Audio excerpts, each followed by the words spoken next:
A gente acha que o centro do mundo somos nós, que é Estados Unidos, a Europa, e nada tá mais longe disso. Que o cristianismo é a única forma de ver o mundo, enfim, tipo, é completamente o mundo, existem vários centros no mundo, então essa viagem tem uma Paula antes dessa viagem e uma Paula depois dessa viagem, assim, eu cresci muito nessa viagem. Eu acho que eu cresci mesmo nessa viagem, eu acho que para mim essa escrita fez parte desse crescimento também.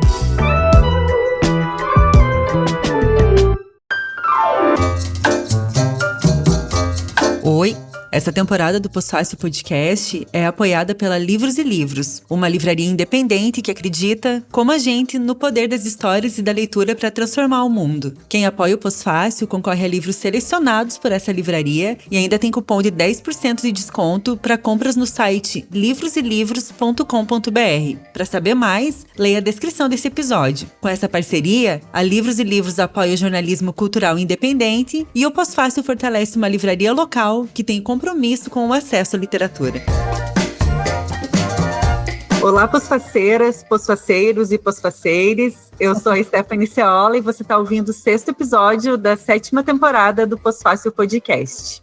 Hoje eu tenho aqui um time de peso para falar sobre literatura de viagem ou literatura e viagem. Eu nem estou acreditando que eu estou com tantas mulheres incríveis aqui. E para começar, eu vou apresentar a pessoa que vai me ajudar a conduzir esse episódio, vai ser minha co-host. Ela já foi minha dupla no jornalismo durante alguns anos, eu acho.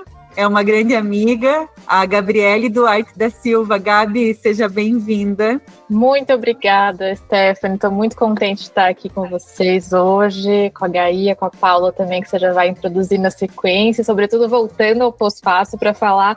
Primeira vez que eu estive no Pós-Fácil também falei um pouquinho de viagem, né? E vamos continuar essa conversa hoje aqui então. Obrigada. Foi o episódio que a Gabi participou, é um dos episódios mais ouvidos do Pós-Fácil, que ela é meio com um diário de viagem por Nápoles, pela Nápoles da Helena Ferrante, né? Falando sobre a tetralogia napolitana. Foi uma delícia de escutar. A Gabi, além de jornalista, escreve a newsletter Bom Proveito, em que fala de viagem e cultura, com dicas ótimas. Inclusive, me ajudou muito a montar meu roteiro por Portugal no ano passado. E tá aqui segurando na minha mãozinha, mesmo a um oceano de distância, como fazemos há muitos anos. Também está aqui comigo hoje no Pós-Fácil uma pessoa que eu queria receber desde a primeira temporada. Meu Deus, sonhos se tornam realidade. A Gaia Passarelli. Gaia, bem-vinda. Muito obrigada por estar aqui. Obrigada pelo convite. É sempre uma delícia falar desses assuntos e falar com colegas tão legais.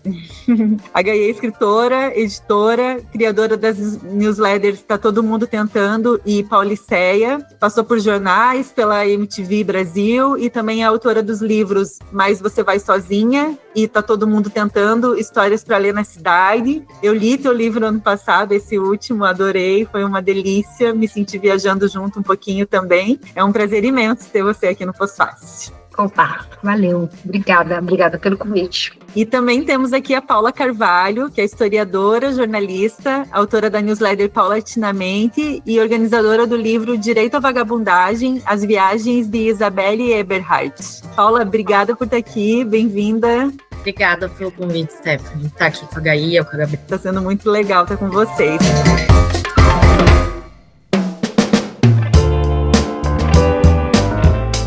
Eu tô hoje num dia super bad, tá um dia cinza em Floripa, chovendo, frio, chato, tá chato. E aí o que me motivou hoje foi saber que eu tinha essa conversa com vocês para falar desses assuntos que eu gosto tanto, que é literatura e viagem, e também tá junto com mulheres que eu admiro tanto. Então eu agradeço muito que vocês me tiraram da bad vibe aí nesse dia. Se tá frio chovendo em Florianópolis, o que significa que aqui em São Paulo vai continuar frio chovendo por uns dias, porque sempre o tempo que tá aí é o tempo que vai fazer aqui depois de uns 2 dias. As massas sobem, né? A gente usa aqui, o de Porto Alegre também é referência para mim, né? Às vezes eu pergunto, tem a Larissa Guerra, jornalista, nossa amiga também que está em Porto Alegre, às vezes eu quero adiar algum compromisso e eu pergunto, amiga, como é que tá o tempo aí? Aí ela fala, tá chovendo. Ai, que bom, eu vou usar como desculpa para eu não ir em tal lugar aqui em Floripa. Vai chegar. Olha só, a pessoa falando assim nem dá para dizer que é uma pessoa que gosta de viajar, né? Porém, sim. Gosto. E para a gente começar essa conversa, eu estava pensando no roteiro desse episódio, né? E pensando no quanto a viagem é um tema central da literatura ocidental desde os primórdios, assim, né? Tá lá na Odisseia, tá na Ilíada, tudo que a gente lê de literatura latina, isso está presente, tá nas cartas do Pero Vaz de Caminha, depois que eles invadiram o Brasil, e que a gente estuda, né, no curso de letras, por exemplo, a gente estuda as cartas dele como literatura de viagem, assim, né? São boas? Como é? Horríveis, Gabi. Literariamente tem um valor, né? Porque o cara se puxa mesmo, afinal de contas ele está escrevendo para o rei, né? Não está escrevendo para qualquer pessoa, então ele se puxa na escrita, mas o modo como ele descreve o que ele está vendo é terrível, né? Porque são selvagens que precisam ser extirpados para limpar esse território para os caras poderem chegar. Então, causa um incômodo muito grande, assim, essa leitura, né? Mas também tem uma descrição muito bonita sobre as paisagens que ele viu no caminho e tal, então tem coisa interessante ali. Mas eu me incomodei muito quando eu tive que ler. E eu estava pensando também que muitos dos meus livros favoritos, eles têm a viagem como... Tem uma viagem ali, mesmo que não seja literatura de viagem, né? A viagem é de uma grande riqueza literária. Então, para a gente começar, eu queria que vocês falassem de um livro que seja importante para vocês e esteja dentro dessa caixinha da literatura de viagem, um livro que vocês indicam, um livro que vocês gostam muito, enfim. Quem quer começar? Nossa, assim, dá para ficar falando disso horas. Inclusive, acho que a gente está gravando esse episódio um pouco na esteira daquela conversa que a gente teve durante o Texto e o Tempo, né? Foi. Que durou 1 hora ali, mas passou super rápido. Dá para fazer um congressinho, gente, de literatura de viagem. A gente vai ficar trocando dicas de livro por dias. Sonho. Mas um livro que eu... Tem 2 livros que eu queria... Tem vários, mas tem 2 livros que eu considero que são muito importantes para mim, que são os livros que me deram um estalo de é isso que eu sou a fim de fazer. Os 2 são de homens, então tem essa questão aí. O primeiro é o Até o Fim do Mundo, do Paul Theroux, que é um escritor inglês que mora nos Estados Unidos. Ele tem uma coisa, estou falando no presente porque ele está vivo ainda, o Theroux tem uma coisa muito interessante na viagem dele, que as viagens dele sempre são viagens por terra. Então ele tem um livro muito célebre de uma viagem que ele fez 2 vezes do Cairo até a cidade do Cabo, né, atravessando o continente africano por terra, de Londres até o extremo da Rússia, passando pelo Oriente Médio, pela Ásia, por terra, a China toda por terra, viagens que ele fez às vezes mais de uma vez, e também um registro de um período só de um mundo que não existe mais, sabe? Ele visitar toda a Ásia e a Rússia durante o período da Cortina de Ferro. Isso é super interessante, mas ele também tem a visão dele enquanto viajante de homem europeu, branco, etc, que para nossa leitura hoje a gente lê de vez em quando dá vontade de tacar uma pedra na cabeça dele. Mas o Paul Theroux foi esse Até o Fim do Mundo é um registro dele, que ele vai também por terra de trem, do Texas até o extremo sul da Patagônia. Não passa pelo Brasil, porque o Brasil não tem trem de passageiros, né? Só tem trem de carga. Então é muito engraçado que ele vai desviando do Brasil pela viagem. Ele fala isso em algumas vezes, assim, tipo, putz, de novo não vou conseguir entrar no Brasil porque não tem trem. Ele vai contornando ali pela costa chilena.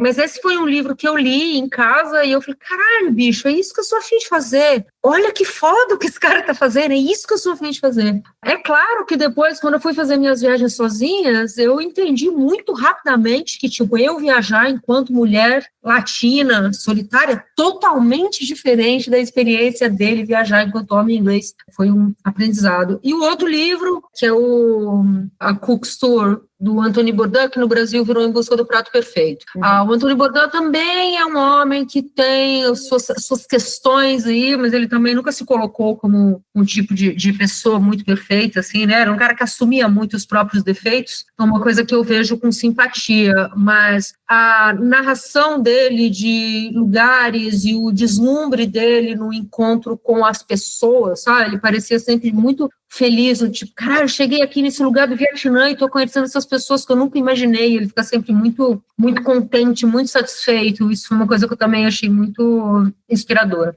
É carregado de emoção mesmo, né? O que ele escreve. Eu gosto muito disso também. É, muito genuíno, assim, e nunca se colocando num lugar, porque o terror, acho que ele tem uma coisa meio Salvador Branco ali, que o Bourdain também, né, já veio um tempão depois, que o Bourdain acho que não tinha. E além do que os livros do Anthony Bourdain são muito gostosos, porque eles são sobre comida, então eles, enfim, esse é um assunto que é sempre uma delícia de ler. Ajuda. Tava pensando aqui, um dos primeiros livros que eu li de viagem, assim, que foi muito importante para mim, que eu li durante uma viagem também, é de um autor polonês, um jornalista polonês, que se chama Kapuscinski, Ryszard Kapuscinski. É o Minhas Viagens com Heródoto, que é um livro em que ele conta dos vários períodos que ele viaja pelo mundo também, como jornalista, como correspondente internacional na Polônia comunista, então ele vai para vários lugares do mundo, tipo China, Índia,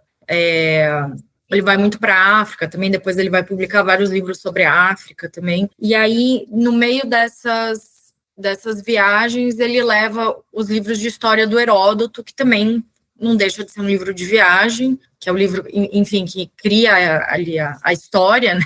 Tipo, a história, o termo história, e, enfim, o estudo da história também, de alguma forma. E aí ele vai meio que se identificando com o que ele vai lendo ali do Heródoto escrito, tipo, milênios atrás. E, assim, as partes que eu fui reler, assim, um pouco mais recente, porque se eu li lá em 2007, hoje eu já acho que tem coisas complicadas ali, mas foi um livro que me acompanhou de alguma forma, assim, eu estava viajando na Índia enquanto eu lia ele, estava na China também, porque a primeira grande viagem que eu fiz, assim, fora do continente americano, foi uns 3 meses de mochilão pela Ásia, quando eu era mais jovem, junto com um amigo meu. A gente fez China, Paquistão, Índia, Nepal, a Irã e Turquia, né? Então, alguns daqueles lugares eu fui acompanhando junto com o Kapuscinski, assim, também. Então, para mim foi um grande companheiro, então eu tenho uma memória afetiva muito grande, assim, uma memória afetiva gostosa desse livro. Tenho medo de reler e perder essa memória afetiva, então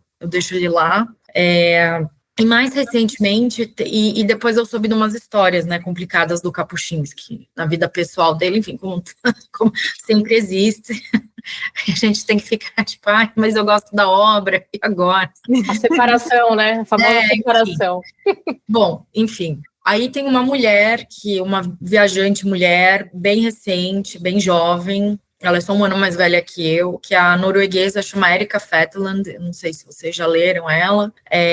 Aqui no Brasil tem 2 livros dela traduzidos pela editora Aine, um é o Sovietistão e o outro é o Fronteira, que ela viaja mesmo também, que nem esse, tipo, ela é muito, ela viaja raiz, assim mesmo, tipo, e ela é até meio inconsequente, assim, inclusive, em alguns momentos ali, na minha opinião. Tem também, enfim, uma coisa ali que, enfim, como uma europeia, eu questiono algumas coisas, mas, enfim, no geral, são livros muito legais. O Sovietistão, ela fala russo, né? Então, ela vai para antigas repúblicas soviéticas, né? Que hoje são Tajiquistão, Uzbequistão, Turcomenistão, Quirguistão e Cazaquistão.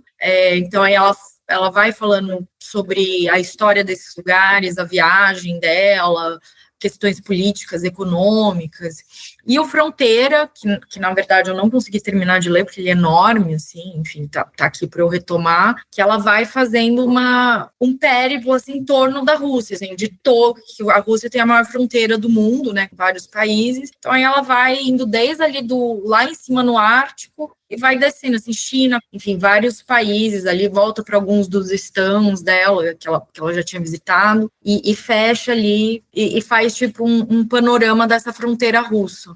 Vai na Ucrânia também, enquanto está tendo a guerra também. E o mais recente dela, que foi lançado em norueguês, e foi traduzido aqui pelo Leonardo Pinto e Silva, é sobre o Império Português. Então, ela viajou para vários pro antigo Império Lusófono, então foi para Portugal, foi para Angola, Moçambique, veio aqui para o Brasil. Ela, inclusive, lançou aqui em São Paulo o Fronteira. Eu até fui no lançamento dela aqui em São Paulo. Ela estava, tipo, no final da viagem dela. Ela já estava falando português.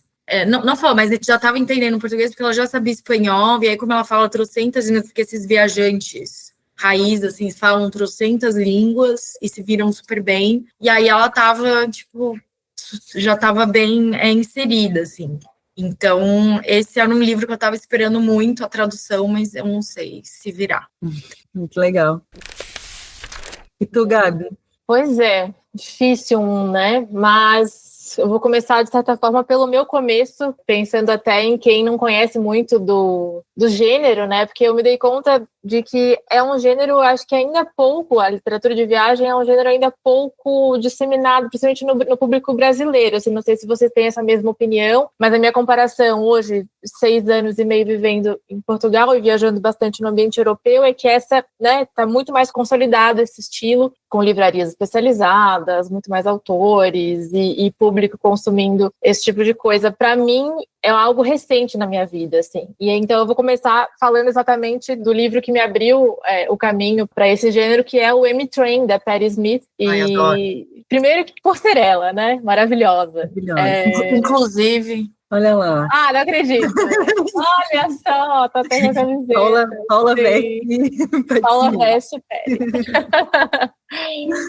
eu estava zanzando pela Feira do Livro do Porto, que é um evento que acontece todo ano aqui no final do verão. Eu lembro que eu passei por um stand, assim, e esse livro estava bem iluminado, assim, era uma luz de fim de tarde, estava só a luz nele, assim, eu fui direto. E até trouxe ele aqui porque eu queria mesmo comentar dele. E é uma foto bonita dela, ela olhando para o nada, pensando em tudo, né?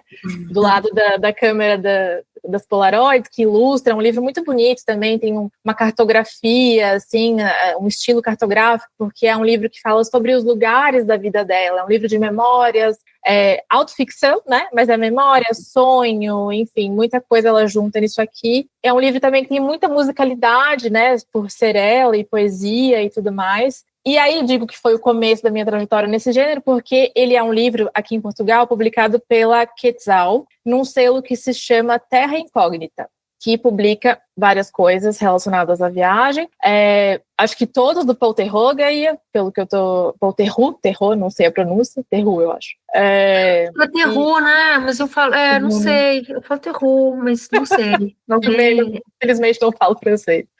Não sou essa viajante aí poliglota, mas... Eu acho que é a única mulher, estava olhando aqui a lista agora, enquanto falava com vocês, acho que é a única mulher publicada. E a partir dele, eu li, eu estava bem no comecinho da newsletter, né, da Bom Proveito, e aí senti essa vontade de mergulhar nesse mundo e me aventurar a escrever também sobre essas leituras que eu ia fazendo. Foi a primeira resenha, se é que se pode chamar assim, porque eu não sou especializada, né, sou só curiosa. E foi muito legal, é algo que eu pretendo retomar, voltar a escrever sobre essas leituras de viagem. Escrevi também o livro da Paula, que é maravilhoso, sobre as viagens da Isabelle, foi assim que a gente começou a conversar. E é isso, como uma nota assim meio de lado, acho que valeria a pena falar também de um livro que para mim é de cabeceira, assim, que é o da Sônia Serrano, né, que está publicado no Brasil recentemente, porque eu sempre tento ter em mente essa perspectiva das mulheres que viajam, porque como as meninas disseram, é sempre uma perspectiva muito dos homens, né, que fundaram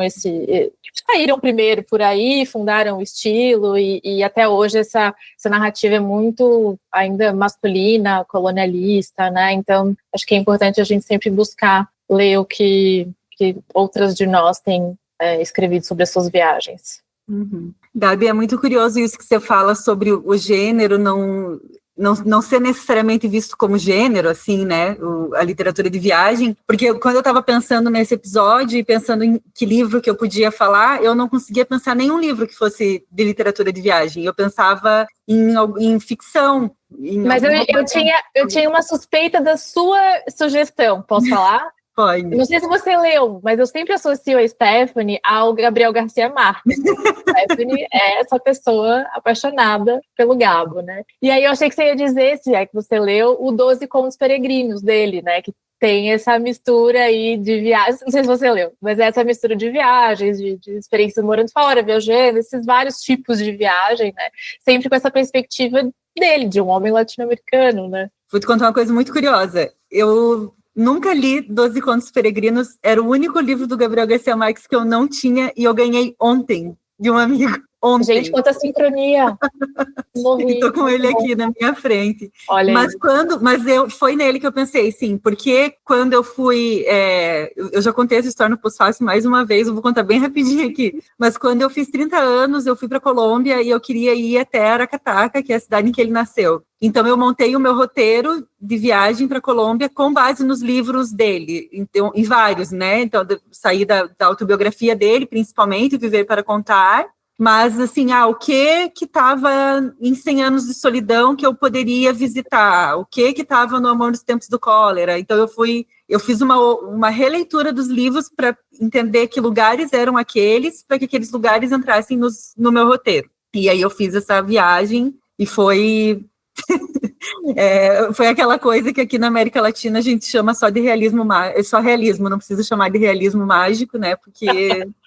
tá ali, faz parte do jogo. Mas outro livro que eu pensei, que eu li recentemente, e daí eu acho que entra de verdade na categoria, e que me surpreendeu muito positivamente, foi o Nós, da Tamara Klink. E eu vou dizer para vocês que eu fiz uma coisa muito feia, que é ficar julgando a autora. Daí eu não queria ler esse livro, porque eu pensava, tá fácil para ela fazer essa viagem. Assim, eu maior preconceito com a menina. Só que o Pós-Fácil agora tem uma parceria com o podcast Donas da Porra Toda, e elas têm um clube do livro, e o livro que era do último encontro era esse. Então eu tinha que ler, né? Mas eu fui ler cheia de preconceito, gente, cheia assim de pensando, né, o pai dela ensinou tudo para ela fez tudo com a ajuda do pai, e foi assim até eu tava nessa vibe, tá? E a Tamara me quebrou as pernas, porque eu achei maravilhoso o livro. Eu amei a escrita dela, eu amei a história de viagem que ela conta, eu amei a sinceridade com que ela trata dos perrengues do caminho e também os privilégios, né, que ela tem. E eu gostei muito da qualidade da escrita dela mesmo, assim, e isso me surpreendeu muito, eu realmente não esperava que eu fosse gostar tanto desse livro. E que é bom, né? Quando isso acontece, eu acho que você vai ler meio armada, assim, e sei lá, em 10 páginas ela já tinha me desarmado completamente, eu já estava totalmente na história, eu já estava lá em Cabo Frio com ela, eu já estava passando pelos lugares, eu entrei na viagem, assim, aí eu acho que é quando funciona bem, né? Então, eu fiquei feliz com essa leitura. E uma leitura que estava me deixando com medo. Tem um outro livro, né? A gente pegou essa tangente aí das narrativas de viagem escritas por mulheres. Tem outros 2 livros que me pegaram bastante quando eu comecei a pesquisar mais sobre o assunto, a época que eu estava viajando muito, que um best-sellerzão chama Wild. A Cheryl. Isso, da Cheryl Strait. Que eu primeiro li o livro, depois saiu o filme. Oi? É o Selvagem. Em português, acho que ele virou Livre. É isso. Não é um título muito... Mas, enfim, beleza. Quando eu cheguei nele como livro, ainda não tinha a história do filme. Eu gosto bastante da adaptação para o cinema. Acho uma adaptação muito corajosa, legal, assim, que é, enfim, que é bem leal ao livro, a história dela. É uma história, tipo, cara, a moça decide estar em crise, tem problema com droga, viciada em sexo e outras coisas, aí a mãe dela morre, ela tá com um luto muito doido ali, daí ela decide que ela vai, o que eu vou fazer para me livrar disso, então? Vou fazer uma trilha de 2.500 quilômetros pelas montanhas dos Estados Unidos. Tipo, tá bom, guerreira, né? Vai lá. Começa no deserto, uma hora vai para neve, daí volta para o deserto. Mas, de novo, a escrita dela é muito, muito franca, muito emocionante, assim, muito legal de ler. É uma mulher ali lidando com os seus problemas de vida, meio usando a viagem para lidar com esses problemas e caindo com uma certa delicadeza naquele clichê do você pode até viajar, mas os seus problemas vão com você. Você precisa lidar com eles, né? Eu gosto muito da Cheryl Strayed como escritora, acho que ela escreve num lugar muito, muito franco, muito legal de ler, assim, a gente se identifica muito. E o outro é um livro chamado Tracks, deixa eu ler, que é na Austrália. Trilhas, eu ia falar desse livro, eu amo esse livro. Esse livro é lindo, você lembra o nome dela, Paula? A Robin Davidson. Robin Davidson. E o filme também, gente, o filme é lindo, tá na praia. O filme é muito bonito, muito bonito. Eu acho que ela consegue, é uma das poucas que eu li, assim, que consegue se colocar no lugar onde ela nasceu, né, de uma mulher branca na Austrália, e fazer uma narrativa anticolonial também, porque, enfim, e o filme também, eu acho que traz isso. Então, a história é bem incrível, que é essa mulher que decide fazer uma travessia do deserto australiano levando os camelos dela, ela quer levar os camelos até o mar. Então, é uma travessia, obviamente, super complicada, mas que ela encara e vai. Tem um trecho que o repórter da National Geographic, o fotógrafo da National Geographic vai junto com ela para registrar. Enfim, sem dar grandes spoilers, assim, mas eu acho muito legal que, nesse caso, é uma pessoa que resolveu viajar dentro do próprio país. Não tem essa coisa de ir pro longe, pro exótico, vocês não estão me vendo, eu estou fazendo aspas, pro exótico, distante, que é aquela coisa da Elizabeth Gilbert do Comer, Rezar, Amar, que também virou filme com a Julia Roberts, que, então eu vou para a Índia, então eu vou para a Tailândia para me conectar com a minha espiritualidade, não sei eu vou encontrar o Javier Bardem, vai ser... o Javier Bardem. Aí é fácil, né, Mona? Eu gosto, mas assim, eu tô tirando onda aqui, mas eu gosto muito da Elizabeth Gilbert como escritora, e eu tenho um tremendo respeito por best-sellers, não todos, mas best-sellers em geral, porque eu acho que quando acontece do livro vender, sei lá, 170 milhões de cópias, você, cara, tem alguma coisa aí. Não é, Clara, não é o livro que eu mais gosto dela, mas acho que ali tem alguma coisa também. É que ele acabou virando esse símbolo, né, dessa literatura, que também é uma literatura de viagem, mas que eu acho que é uma literatura de viagem muito colocada no lugar do feminino superficial, sabe? Então, quando o homem vai viajar sozinho, ele tá lá desbravando continentes, indo para lugares onde ninguém jamais esteve, não sei o quê. A mulher, não, ela vai curar o seu coração partido depois do divórcio e se comer sorvete e se conectar com o seu espiritual. Então, acho que fica nesse... O problema do livro dela não é o livro em si, mas é o lugar onde o colocaram, né? Total. Eu caí nessa, gente. Eu viajo assim. Eu me separo, eu vou viajar.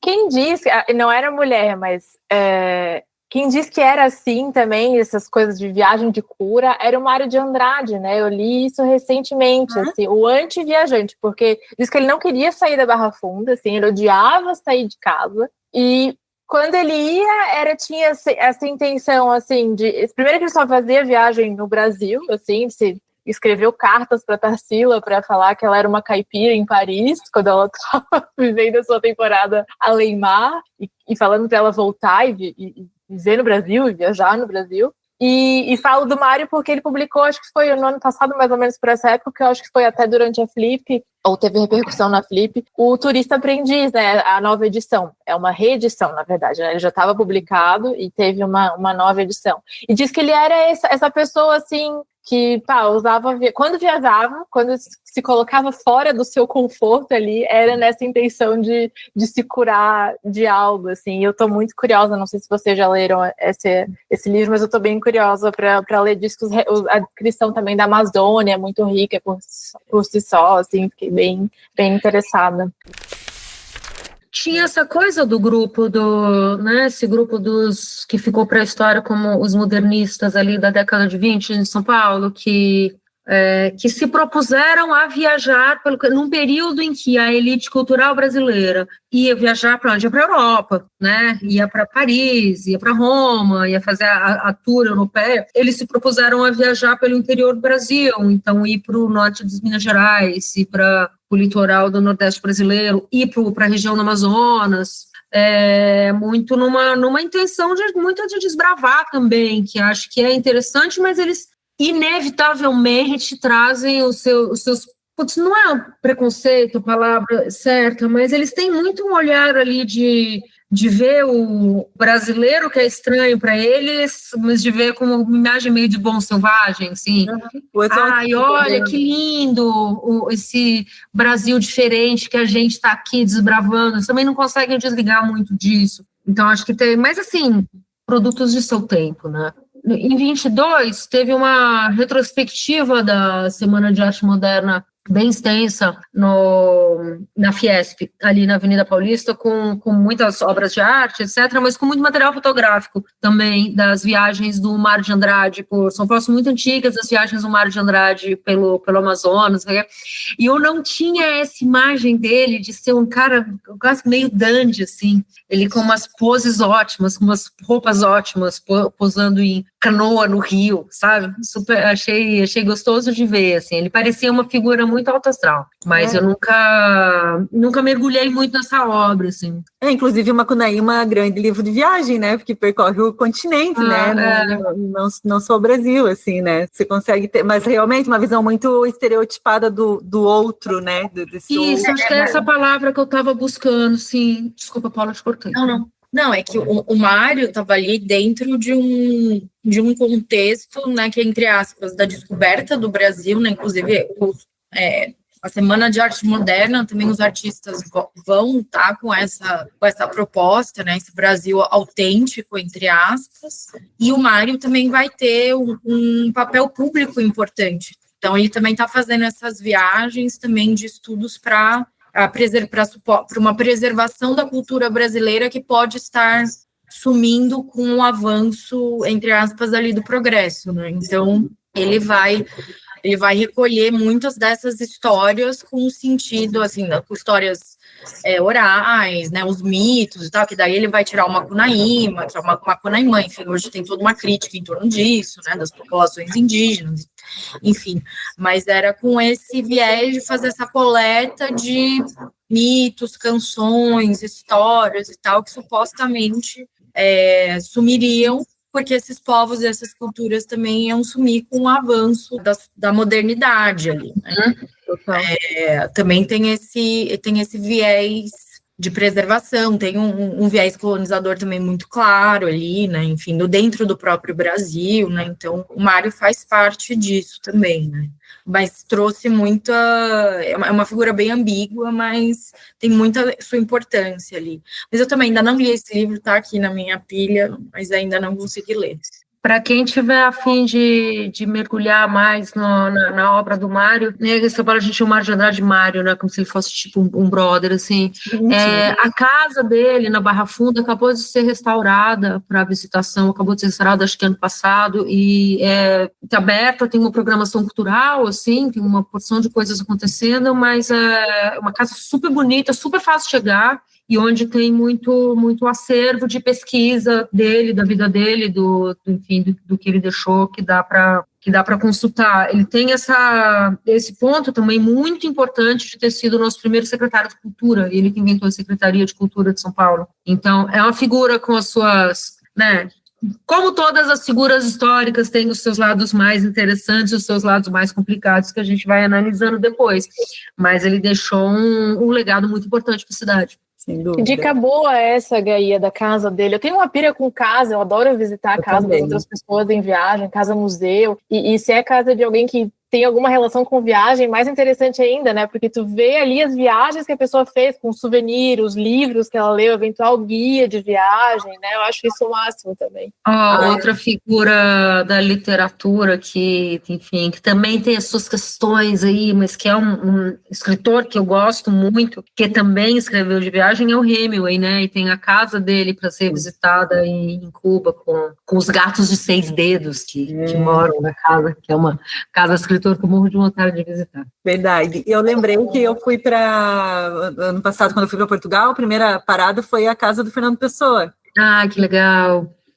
E assim, louca, assim, eu estava muito emocionada, e eu falei brincando que cada vez que eu me separo eu viajo, brincando ou não, né, também é verdade, mas não em busca da cura, eu acho que é a busca oposta, de sentir ao máximo aquilo que eu estou sentindo, sem as interferências das coisas do dia a dia, né? Então, tô fora do meu mundo, então eu posso sentir só o que eu estou sentindo, e sozinha, né? Eu gosto de ir sozinha. E para Portugal eu fui para casa do Fernando Pessoa, já na primeira parada, e eu entrei na casa e dei de cara com aquela frase, viajar é uma forma de sentir. E tipo, opa, era isso aí mesmo que eu estava procurando. Então já guiou minha viagem toda, assim, essa frase, sabe? Eu estou aqui para sentir o que meu corpo estiver sentindo nesse momento, assim. Foi bem gostoso. Nessas casas de autores, enfim, eu ainda não visitei, mas quero muito visitar, de uma autora negra, aqui de São Paulo, uma escritora paulista que chama Ruth Guimarães, que ela escreveu vários textos, várias crônicas, enfim, foi a primeira autora negra a entrar na Academia Paulista de Letras, e aí tem uma casa dela lá em Cachoeira, que é aqui no interior, que aí tem, tipo, ainda tem todo um trabalho de catalogação e tal, mas tem um livro dela muito bonito, que são crônicas que eu li como relato de viagem, que é o Marinheira no Mundo, porque ela também era meio discípula do Mário de Andrade, então ela partiu aqui para o interior de São Paulo, recolhendo contos, histórias também, então, e ela se chamava de caipira também, então dessa cultura caipira, que também supostamente sumiria, sabe, assim, ou que estaria ali em processo de desaparecimento. Então, enfim, só uma outra dica, assim, para... Muito bom, não sabia que tinha pelo interior de São Paulo. E eu amo ela tem um romance que eu fiquei fascinada quando eu li, chamado Água Funda, e o Antônio Cândido chama de literatura afro-caipira. E eu fiquei muito pirada quando eu li esse conceito, assim, depois fiquei pensando até na Conceição Evaristo, que também faz isso de certa forma, mas a Ruth, né, fez lá, década de 20, década de 30, e não sabia que dava para visitar a casa dela. Com certeza eu vou procurar, feliz em saber.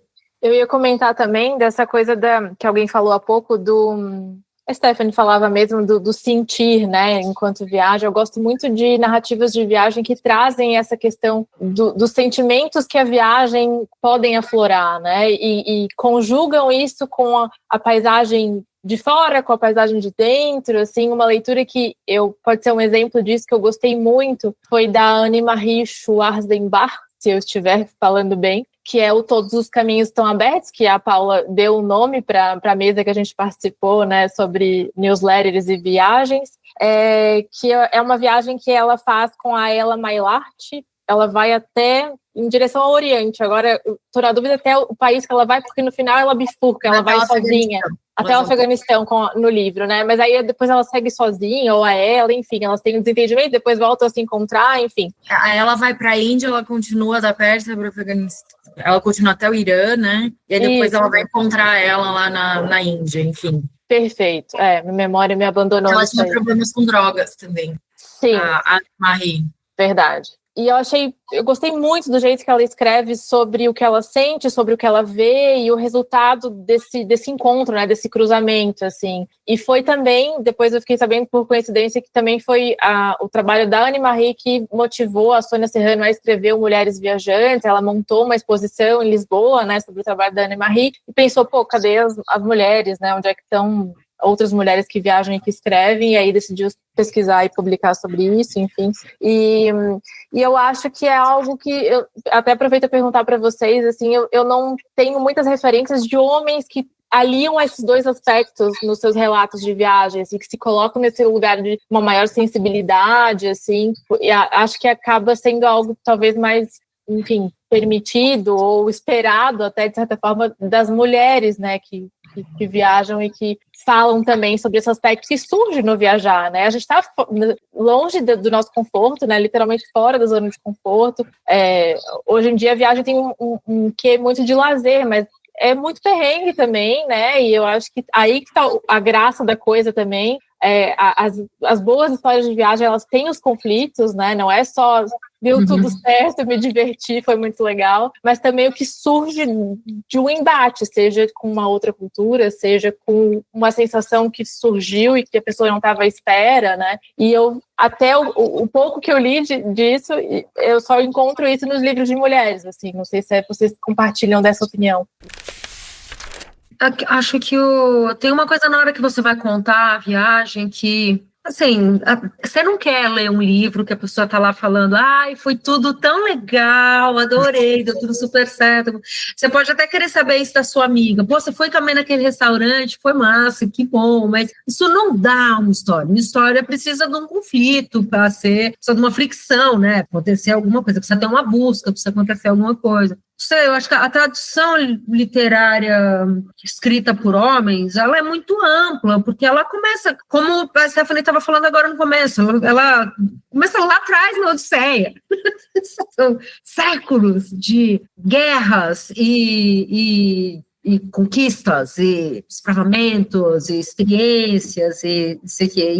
Cara, eu lembro a época que eu estava repórter de viagem, eu estava lendo e escrevendo muito sobre o assunto, eu estava sendo, inclusive, era difícil, inclusive, encontrar livros de mulheres, eu caía meio sempre nos mesmos nomes. Eu falei, cara, não é possível que não tem. E tem, né? A Paula pesquisa muito isso. Em 10 anos para cá, começaram a surgir muito mais nomes. As mulheres também sempre viajaram, as mulheres também registraram as suas viagens, mas como muitos outros aspectos da vida, ficou para trás do que estava sendo produzido e registrado por homens. Mas acho que volta um pouco naquela coisa que eu estava falando, a expectativa é que a narrativa feminina traga mais esse peso do sentimental do que do exploratório. Mas enfim, isso eu acho que é a expectativa que as pessoas têm, não necessariamente corresponde à realidade. Você pegar, como chama aquela escritora irlandesa, super legal, que viajou o mundo todo, peraí. A Devla Murphy, lá? Isso. Devla Murphy, isso aqui. Ela, inclusive. Oi? Você que me apresentou ela, inclusive. Os livros dela não são fáceis de achar, né? Não é uma coisa, tipo assim, não tem em português, por exemplo. E a Devla Murphy, que morreu velhinha na Irlanda, começou a viajar jovenzinha, indo de bicicleta para a Índia, atravessando o Afeganistão. Eu ia perguntar se era de bicicleta, é a de bicicleta. Isso, essa, braba, assim. Viajou com a filha. Viajou com a filha bebê.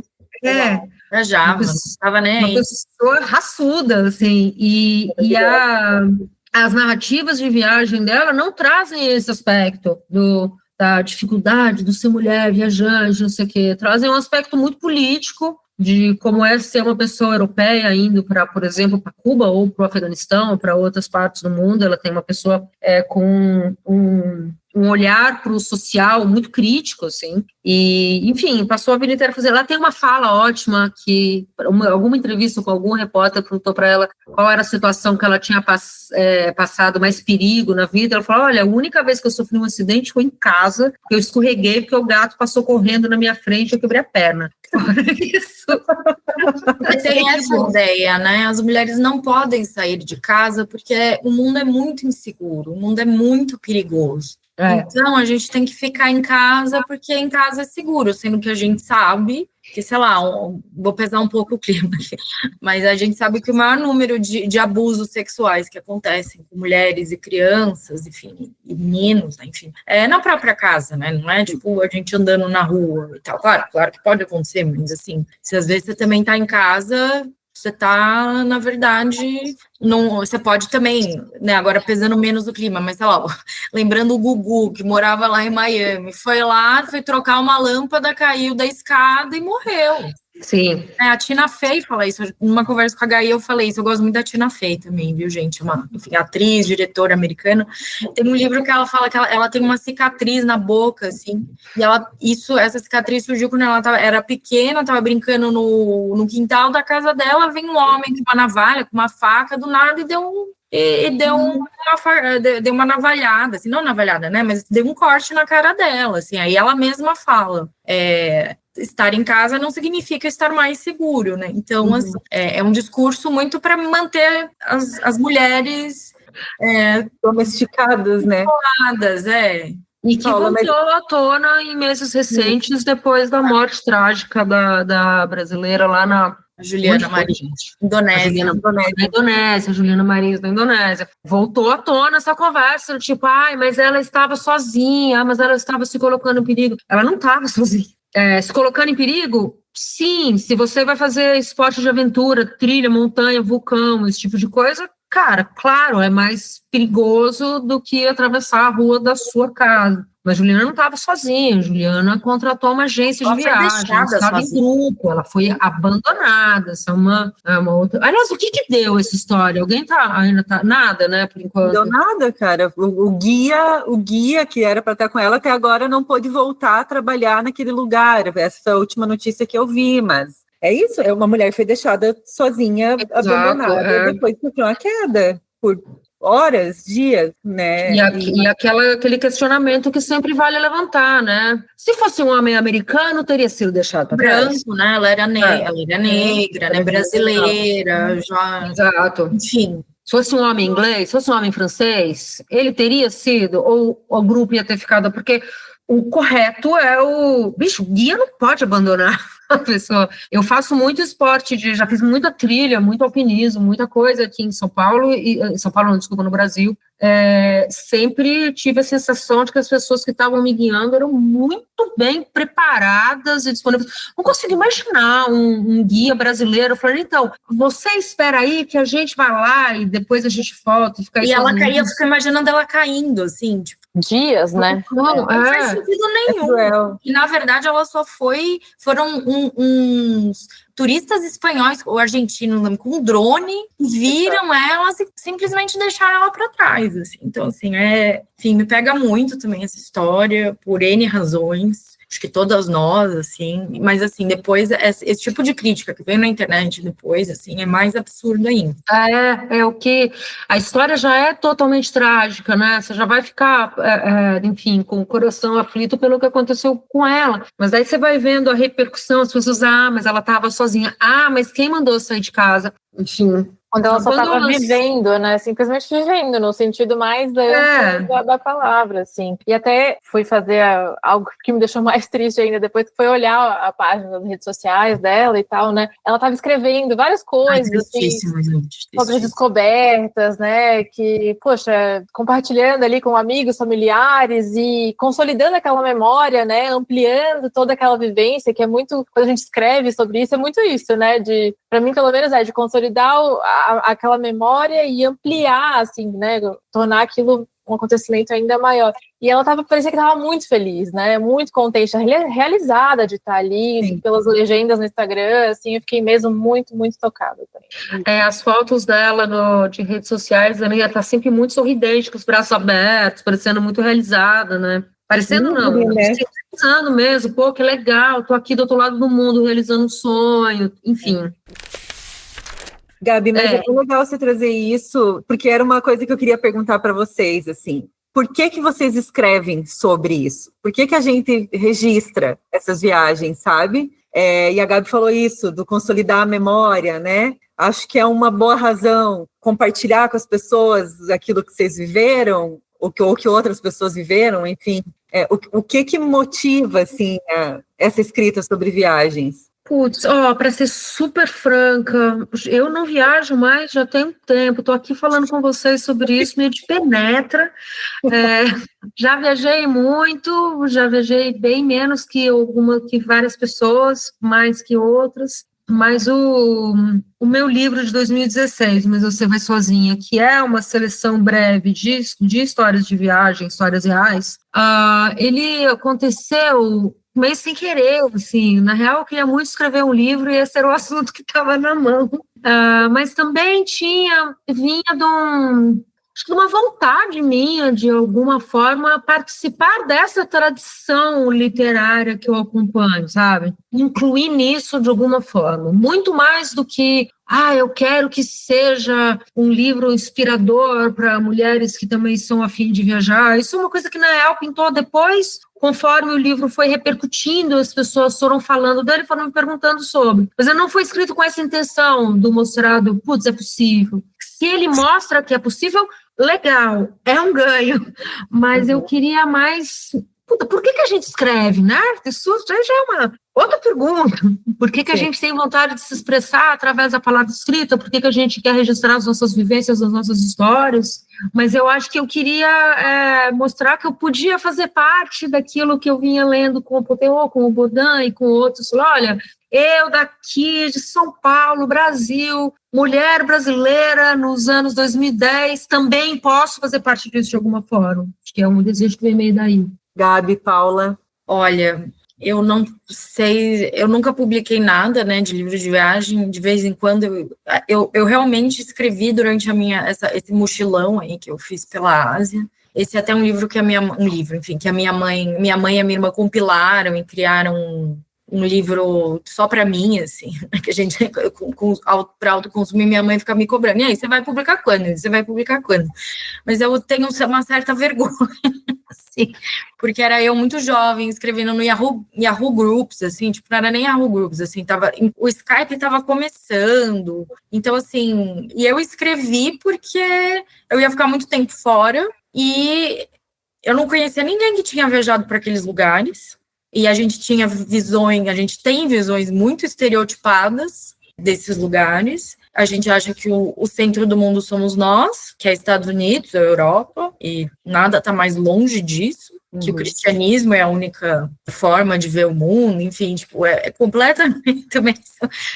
O mundo, existem vários centros no mundo, então essa viagem tem uma Paula antes dessa viagem e uma Paula depois dessa viagem. Assim, eu cresci muito nessa viagem. Eu acho que eu cresci mesmo nessa viagem. Eu acho que para mim essa escrita fez parte desse crescimento também. Eu acho, assim, enquanto eu estava descobrindo coisas novas, né, não no sentido dos exploradores e tal, mas assim, você está descobrindo mundos que você não imaginava que pudessem existir, mas você também está se descobrindo na viagem.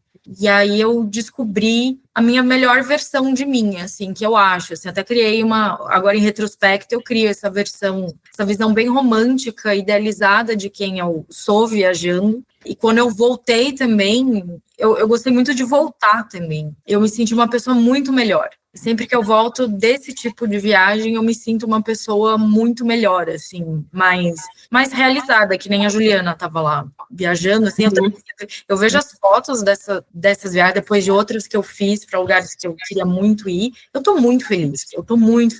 Então, eu acho que a escrita também é uma forma de tentar congelar no tempo um momento, uma memória que eu gostaria de viver nela para sempre, assim, porque é a melhor versão de mim. Que lindo isso. Ai, amei, meu Deus, sério.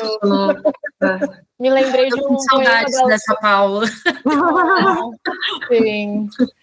Me lembrei de um jeito tão poético, eu lembrei de um poema da Letrux que eu li, Tudo que já nadei, agora, né? Tô lendo só coisinhas leves, assim, de verão, né? E ela fala que gosta dessa versão dela relaxada, depois de um banho de mar, assim, sabe?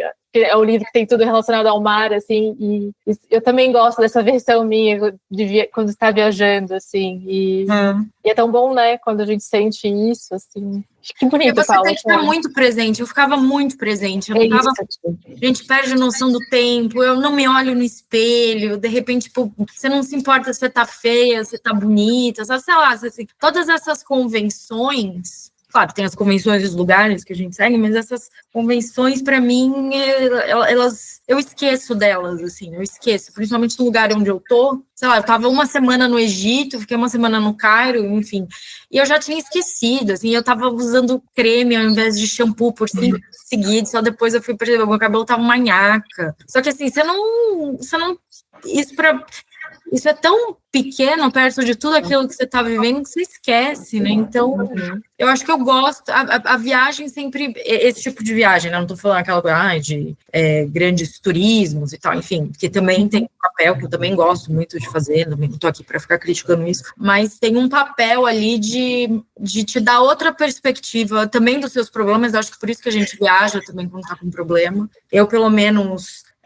Sei lá, para mim, corações partidos não é engatar em um outro tipo de relacionamento, em outro amor, é tipo você engatar numa viagem, porque aí você ganha uma outra perspectiva do mundo, assim, tipo, é isso, o mundo é muito maior, e esse coração partido, cara, isso aqui é... A minha família fala que eu curo o coração partido parcelando uma passagem 10 vezes.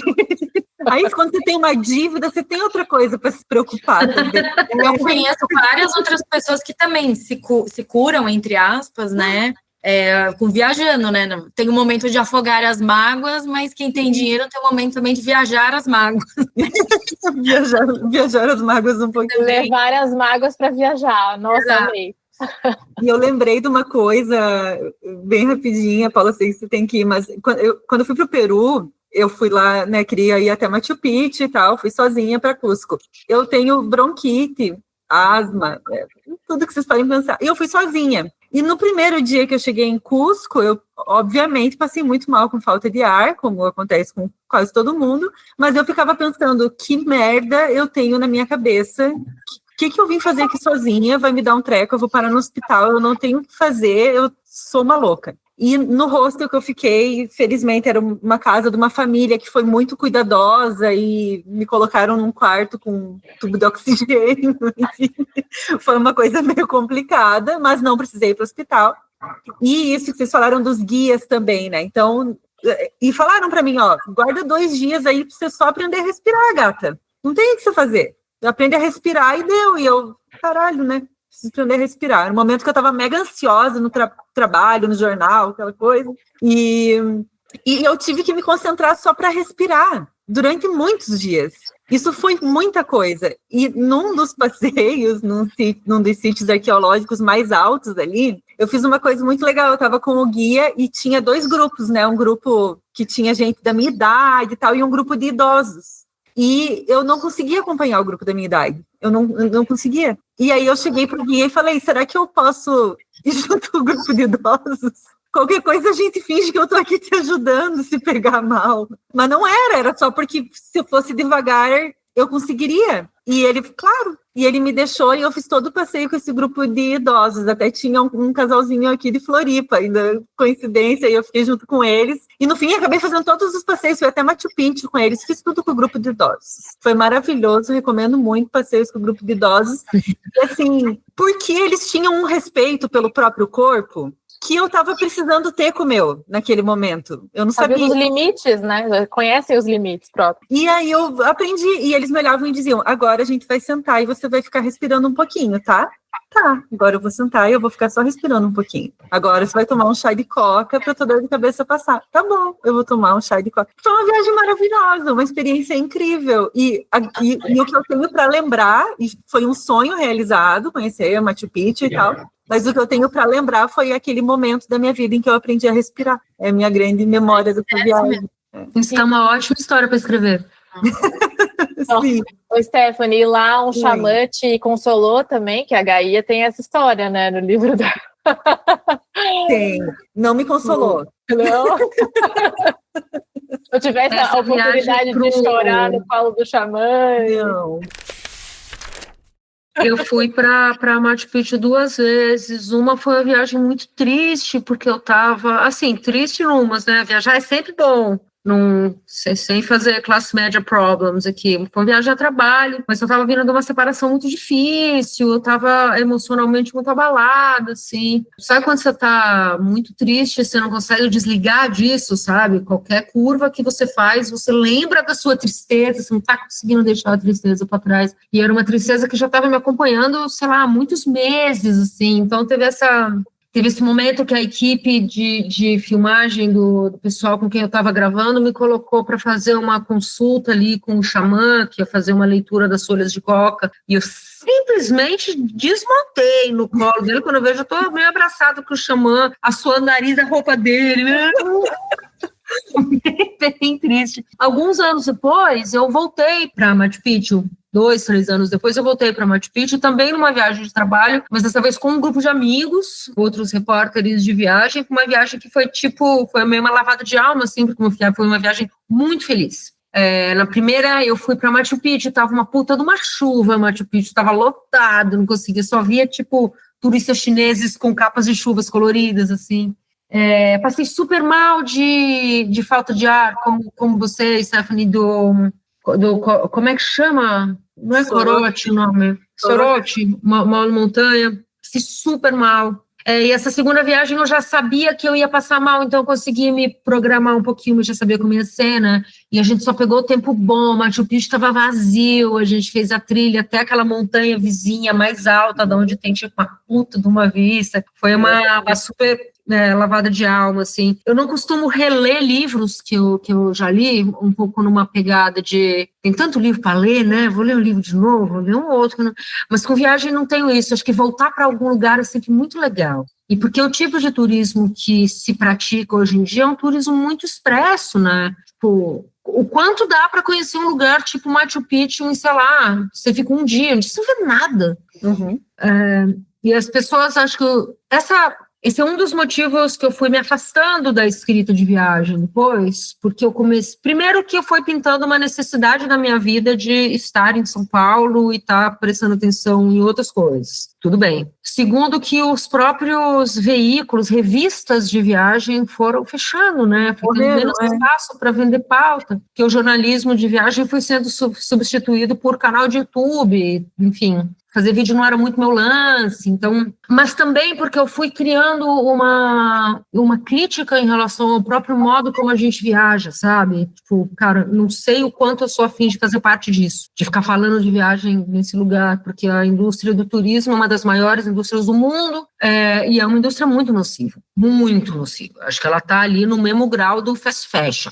Tipo, o turismo atual tem uma capacidade brutal de destruir lugares onde ele poderia estar atuando como uma força positiva, no sentido de estar criando emprego para as pessoas, para a população desses lugares, e no sentido de estar desfazendo preconceitos e ideias erradas e mostrando para o mundo como a gente pode viajar e se conhecer e, né, se entender. O turismo, pelo contrário, ele super exige dos lugares onde ele existe, numa forma com um pensamento muito extrativista, assim, e ele tem aprofundado preconceitos ao invés de melhorar preconceitos. Então, fui criando uma birra com isso, tipo, cara, não é dessa forma que eu quero escrever. Total. Eu preciso me retirar desse lugar para eu poder escrever da forma como eu gostaria de escrever, que é passar mais tempo nos lugares, conhecer as pessoas, praticar uma viagem que é menos nociva, mais tranquila. Ainda não entendi muito como fazer isso, porque sempre requer muito dinheiro, né? Mas espero aí uma hora conseguir.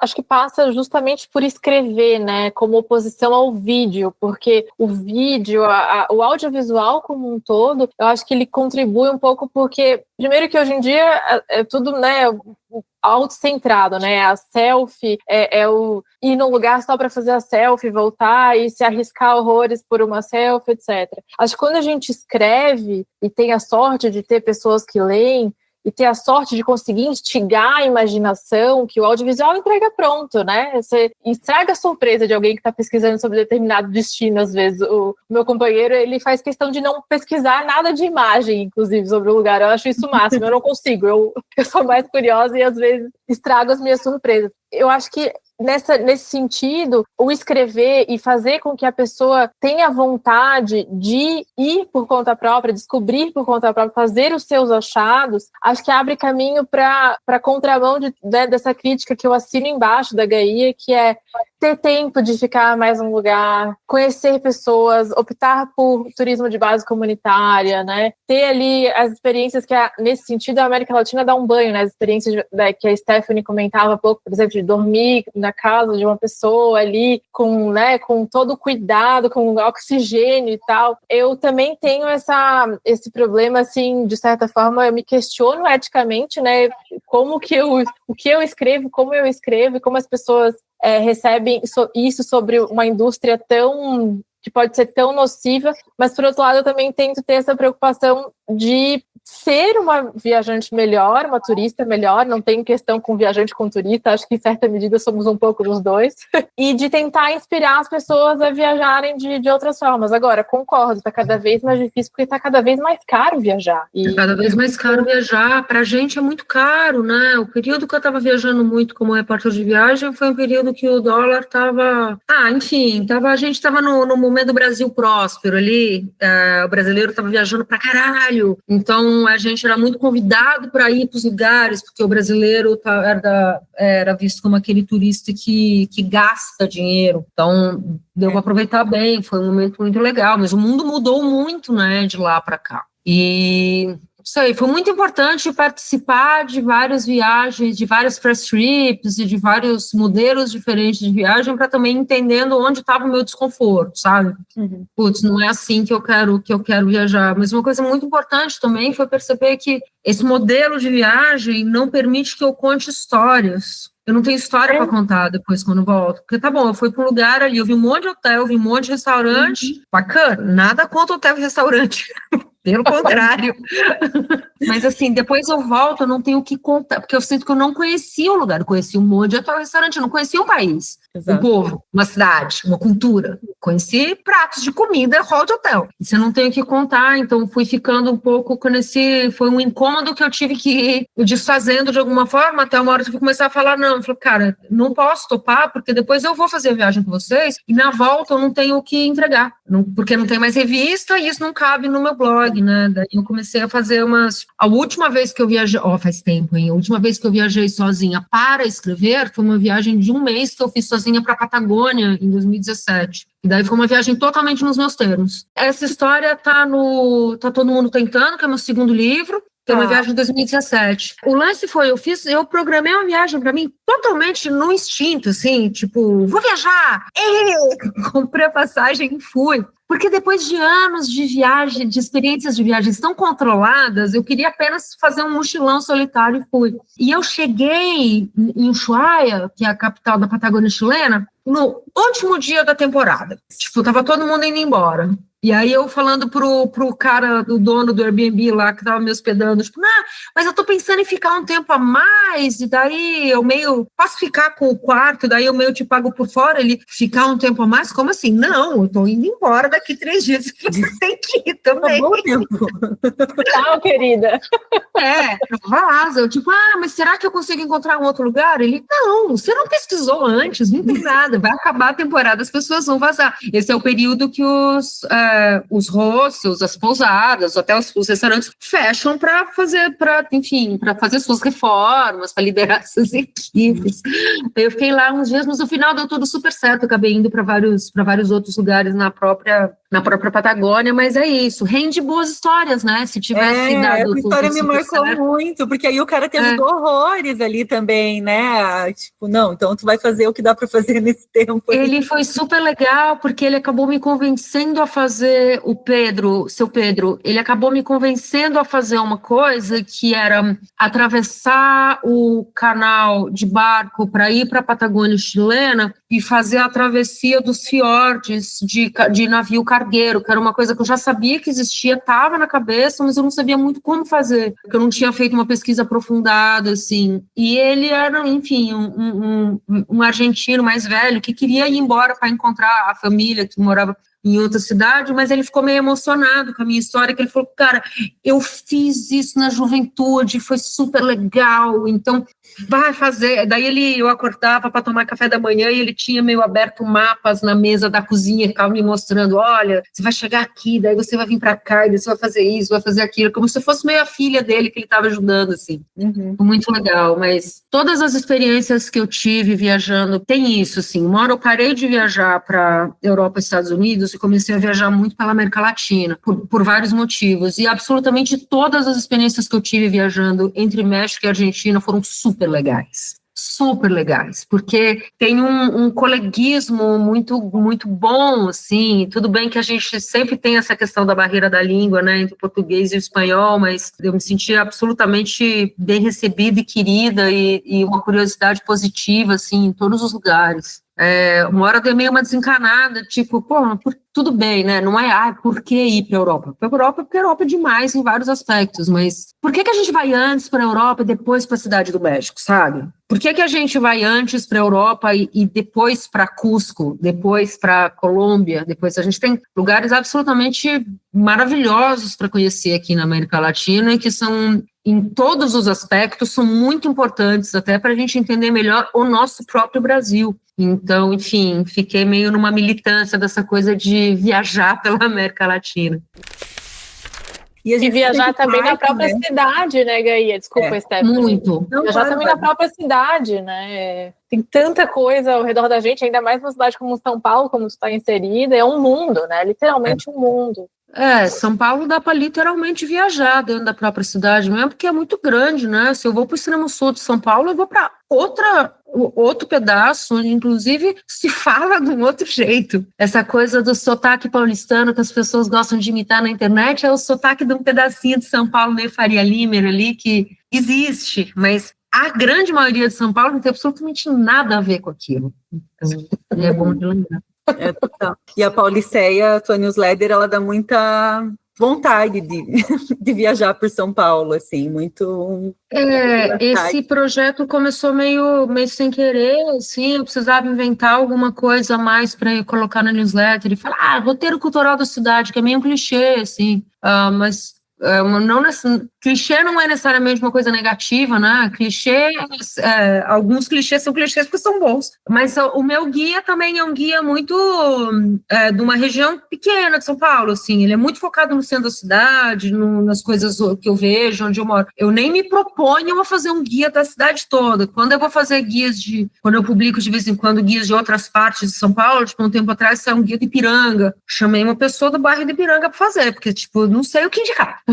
Aí pega alguém que é especialista nesse pedaço, que é como se fosse um guia numa outra cidade que está me levando para conhecer o que tem de bom.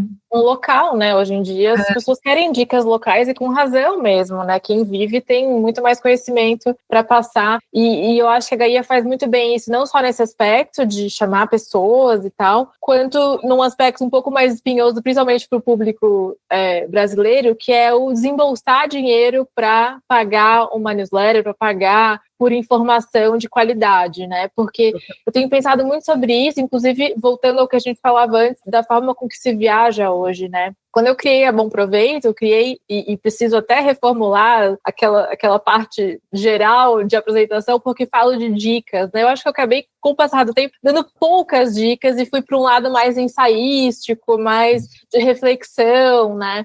Por quê? Porque hoje a dica, para mim, ela tem que estar fechada, ela tem que estar, não toda, claro, né? Mas tem que ter um interesse da pessoa em pagar por aquela informação, porque tem lugares que estão sendo destruídos, né, por posts e questões que viralizam. É claro que isso é muito mais comum com o audiovisual, como eu falava antes também, mas se a gente quiser viajar e preservar os lugares, né, e estar junto nisso, viajar e preservar ao mesmo tempo, eu acho que a gente deve entender que informação de qualidade tem um custo, que produzir isso, né, ali tem que ter uma contrapartida. Eu vejo isso muito mais bem resolvido, por exemplo, eu e a Gaia publicamos no Substack, né, naquela plataforma que a gente está. Eu vejo isso muito mais bem resolvido no Substack dos Estados Unidos, né, do que no Substack Brasil, assim, são realidades muito diferentes, mas começaram a levantar essa discussão no ambiente das viagens, assim, de fazer coisas mais com paywall, e eu tendo a concordar, assim, porque... É isso, a gente precisa realmente ter esse cuidado com relação aos lugares. Quem escreve sobre viagens e quem gosta de consumir esse conteúdo, eu acho que precisa se conscientizar nesse sentido também, né?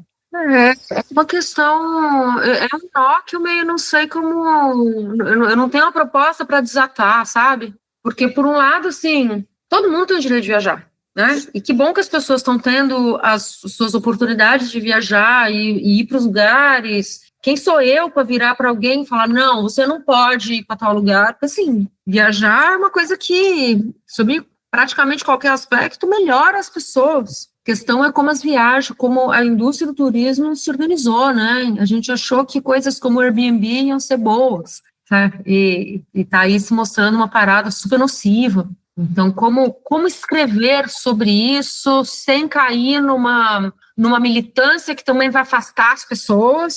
Se você não gosta do Airbnb, então é porque você é, sei lá, elitista, eu não quero ler, tipo... Como usar as ferramentas que a gente tem para fazer com que as pessoas, de fato, se tornem mais conscientes sobre viagem, né? Não só as pessoas que estão viajando, mas também quem está recebendo o viajante, que muitas vezes está agindo de forma que está agindo de forma que não está agindo de uma forma positiva, proveitosa no longo prazo, mas não está nem pensando sobre isso, porque está só pensando no lucro imediato ali. Então, enfim, onde que fica o papel da literatura de viagem atual? Mas eu acho que é uma reflexão importante, e eu estava ouvindo vocês e pensando aqui em Floripa, né, por exemplo, a gente escuta muito aqui em Floripa um papo assim, ó, sim, gente, é uma cidade maravilhosa, é uma ilha linda, tem muita coisa bonita para se conhecer, bem legal. Aí as entidades ligadas à hotelaria, restaurantes, turismo, papapá, costumam dizer assim, é uma cidade que não é poluída, porque a nossa grande indústria é o turismo, e o turismo é uma indústria que não polui. Mas aí a gente devasta a frente do mar para fazer um resort privativo, mas é uma indústria que não polui. Eu estou aqui há 11 anos em Floripa, eu nunca passei um verão sem quebrar o pau com alguém na praia porque a pessoa deixou de jogar. E eu penso, querido, você vem até aqui por causa da natureza, mas aí tu faz essa nojeira. Então, assim, eu acho que também tirar o discurso desse lugar que ele está acomodado, assim, é importante, né? E não precisa só militar, mas acho que tem que entrar, sabe? Não, é senso crítico, né? Não dá para deixar de fora. Exatamente. Faz parte da história também, né? Faz parte de contar uma boa história, entrar nessas questões mais delicadas, assim. Contá-las com muito pé no chão, né? Com muito, acho que assim, tem que ter muito laço na realidade, sabe? Mas essa coisa de que não, a indústria do turismo, ela é sempre benéfica. Limpa. Não, tem isso dentro. Inclusive tem aspectos muito complicados do turismo, que nem é o que a gente está tratando aqui, mas quando a gente fala de turismo, cabe dentro do turismo o turismo sexual, por exemplo, sabe? Inclusive exploração sexual de menores, que é uma coisa que acontece muito no Brasil, acontece muito em países na Ásia, tem todo esse lado muito ruim, falei Ásia, mas, gente, isso acontece em vários países, em vários lugares do mundo, tem aspectos muito ruins do turismo que tem que ser levados em consideração também. Eu quero saber o que vocês estão lendo e o que vocês recomendam para trocar essa figurinha também com quem escuta. Quer sugerir primeiro, Gabi? Tô pensando aqui. Tá, vou porque eu tenho um aqui do lado e vai esse mesmo, que é o que eu tô lendo, comecei ontem. Deixa eu até mostrar a capa para vocês, que é bonita, pena que quem vai nos ouvir não vê, mas é uma edição da Elsinore, da Odisseia de Penélope, da Margaret Atwood. Ai, maravilhosa. Que está relacionado, né, bastante ao que a gente fala, que é a versão da Penélope sobre a Odisseia. É uma edição de capa dura, uma ilustração bem bonita, assim, gosto bastante dessas edições da Elsinore. Mas pronto, a Margaret é ela, né, é a dona do negócio. Eu gosto muito do que ela escreve e, sobretudo, né, ler uma mulher viva, mais velha, com tanta coisa para contar. Tenho gostado bastante do que eu já vi, assim, eu tô, sei lá, 30ª página, é super bem humorado, assim, sabe? E eu fui para a Grécia esse ano, então eu gosto tanto de usar a literatura, não só a de viagem, mas a literatura como um todo, como um complemento para as minhas viagens, né? Então, se eu escolho destinos a partir de livros que eu leio e vice-versa, e começo a viagem antes lendo alguma coisa de alguma autora de lá, ou autor, ou né, o cenário da viagem, e eu acho que torna todas essas duas experiências mais ricas, tanto a viagem física, né, o deslocamento para o lugar, quanto a leitura. Então é como se eu tivesse, de certa forma, ainda na Grécia, lendo essa versão feminina, feminista aqui, dessa viagem que fundou o imaginário ocidental, eu acho, né, tá aí na origem de muita coisa. É isso, essa é a dica. Que eu nem terminei, espero que seja boa. Se não for, vocês vão saber de alguma forma que não foi muito boa, mas eu acho que sim, a expectativa tá alta. Quero deixar como sugestão o livro novo da Alexandra. Eu levantei porque eu fui ali pegar. Por isso que o livro novo da Alexandra Lucas Coelho, que é uma portuguesa. O livro novo dela chama Gaza, está em toda parte e fala sobre a tragédia em Gaza. Bastante recente, ela fez viagens em 2024, ano passado. Um livro com fotos, um livro muito bem feito, muito bem editorado, muito forte, muito trágico, claro, muito importante desse momento. Ela teve aqui em São Paulo há pouco, na Feira do Livro, para falar sobre esse lançamento, deu muitas entrevistas, ela apareceu bastante, assim. A Alexandra Lucas Coelho, ela já vem de vários livros de viagem, eu tenho um livro dela de vários anos atrás, maravilhoso, que é sobre o México, chama Viva México. Essas edições da Tinta da China são... de capa dura, são tudo de bom, e ela vem fazendo um trabalho que é muito perto do jornalismo de viagem, acho, sabe? Que ela fala com pessoas, ela vai atrás de mostrar o lugar, a vida do lugar, para além dessa utopia meio turística que a gente vive. Então, enfim, fica aí como sugestão o Gaza Está em Todo Lugar, da Alexandra Lucas Coelho, que acabou de sair agora em 2025.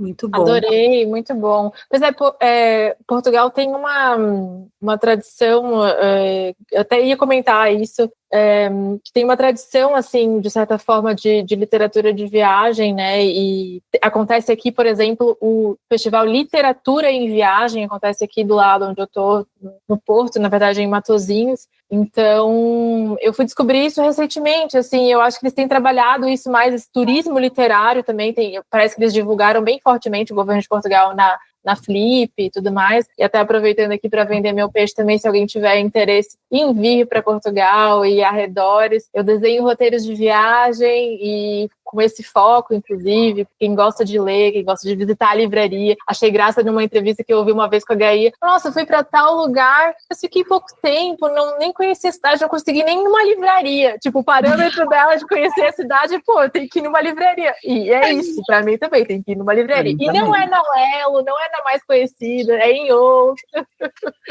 De preferência, encontrar uma livraria pequena de rua, meio sem querer, que você estava passando na rua e caiu nela ali. Mas sabe de onde isso vem? Durante um tempo, eu estudei crítica de cinema, né? Durante um tempão eu viajava com a ideia de tipo, eu quero ir ver um filme em toda a cidade que eu vou visitar. E daí, nem sempre você tem tempo de ir no cinema, e às vezes nem todo lugar tem cinema. Né? Mais cidades pequenas tem cada vez menos cinemas. E aí eu troquei por livraria, porque a livraria é um excelente, um bom jeito de medir a saúde cultural do lugar, assim. E quando eu fui para a Índia, por exemplo, eu conheci cada livraria legal, sabe? Livrarias demais. Livrarias muito diversas, assim, inclusive livrarias pequenas em cidades pequenas, mas aqui no Brasil isso é complicado, né? A gente tem cada vez menos livrarias, então, enfim, não sei se eu vou poder continuar usando esse parâmetro em viagens futuras. Mas é bem bom a gente falar disso, acho que quando a gente viajar tem que conhecer livrarias, sim. Eu até, antes de gravar com vocês, estava gravando aqui um spot para colocar no Pós-Fácil, porque tem uma livraria aqui em Floripa chamada Livros e Livros, que fica aqui na universidade, na UFSC, que agora é apoiadora do Pós-Fácil. Que máximo! E, assim, pessoas maravilhosas que acreditam na importância da divulgação da literatura. E no início do Pós-Fácil, eu me cadastrei link para comprar livros na Amazon. Eu também compro, eventualmente, livros lá, mas eu prefiro comprar das livrarias, porque elas estão morrendo. Florianópolis é uma capital e deve ter 2 ou 3 livrarias, e tem uma delas que eu passei na frente esses dias, só tinha Bíblia na vitrine. E é uma coisa assustadora. Por outro lado, a gente vê iniciativas muito legais, tipo clube de leitura se reunindo em livrarias. Amanhã, já vai ter passado, né, o amanhã, quando esse episódio for ao ar, mas no dia 7 de agosto vai ter o lançamento do novo livro do Marcelo Labs, aqui em Floripa, pela Companhia das Letras, ele está lançando, e o lançamento vai ser no Sebo Elemental, aqui no centro. Achei isso muito legal, sabe? Então, com o tempo eu passei a pensar que não fazia sentido para mim, com a proposta do Pós-Fácil, falar tudo que a gente fala aqui e incentivar que as pessoas comprem o livro lá na Amazon. Eu prefiro que as pessoas comprem ou no site das editoras, ou nas pequenas livrarias do bairro em que elas moram, da cidade em que elas moram. Eu sei que às vezes vai ser mais barato lá na Amazon e a gente vai fazer isso, vai acabar comprando lá, mas se a gente puder não fazer isso, eu acho que é uma... A coisa da Amazon vai um pouco além do preço, assim, tem lugares onde, tipo, só a Amazon vai entregar, sabe? Tem essas dificuldades. A Amazon é um monstro muito maléfico aí, difícil de lutar contra. Mas concordo horrores com você, de preferência, não indicar, né? De preferência não, eu tô evitando, mas assim, né, fica o recadinho da gente apoiar as livrarias locais, visitar quando a gente estiver viajando. Quando eu fui para Portugal, eu quis comprar livro, todo país que eu vou, eu nem sei ler na língua, eu compro lá o livro espanhol, pois eu vou ler em espanhol sim, eu não quero nem saber. Eu comprei um Gabriel Garcia Marques da Colômbia, porque eu queria ter um Gabriel Garcia Marques da Colômbia, e li, deu tudo certo. É o melhor souvenir, né? Eu também falei no começo do episódio.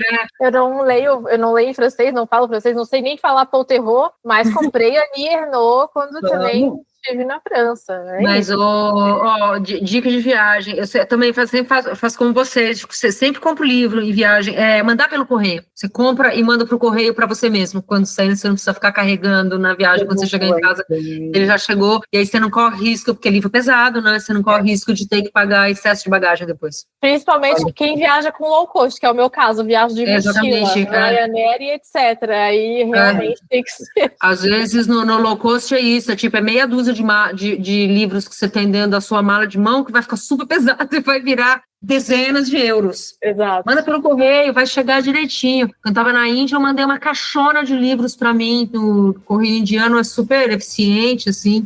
Eu cheguei no Brasil, a caixa já estava aqui. Ai, que ótimo. Olha só, esse podcast também é utilidade pública, pessoal. Gurias, obrigada. Eu estou muito feliz com essa conversa, muito feliz da gente falar sobre isso. A gente podia ficar horas mesmo. Muito bom falar com vocês. Sempre estou pronta para ler as newsletters e o que mais vocês escreverem. Obrigadão, tá? Obrigada, queridas. Até logo. Um beijo para vocês. Muitíssimo obrigada. Um beijo, boas viagens. Boas viagens. Se você gostou desse episódio, considere apoiar o Pós-Fácil Podcast. Esse é um projeto de jornalismo cultural independente mantido exclusivamente por quem ouve e apoia. Para tornar ainda mais acessível, as faixas de apoio mudaram. Você pode colaborar com 5, 10, 15 ou 50 reais por mês. As recompensas são diferentes para cada faixa, mas em todas elas você ganha a possibilidade de participar do Clube do Livro feito em parceria entre o Pós-Fácil e o podcast Donas da Porra Toda. A partir de 10 reais você concorre a combos de livros todos os meses e apoiando com 15 reais você participa do Clube do Livro, concorre a combos e ainda concorre a um marca-páginas exclusivo criado pela Ruby Punch. Apoiando com 50 reais ou mais por mês, você concorre a tudo isso e ainda tem a possibilidade de participar como ouvinte das gravações do Pós-Fácil e bater um papo comigo e com outras pessoas que participam dos episódios. Bora colaborar? Acesse apoia.se/Pós-Fácil Podcast. Esse podcast foi editado pela BZT e produzido por Pós-Fácil.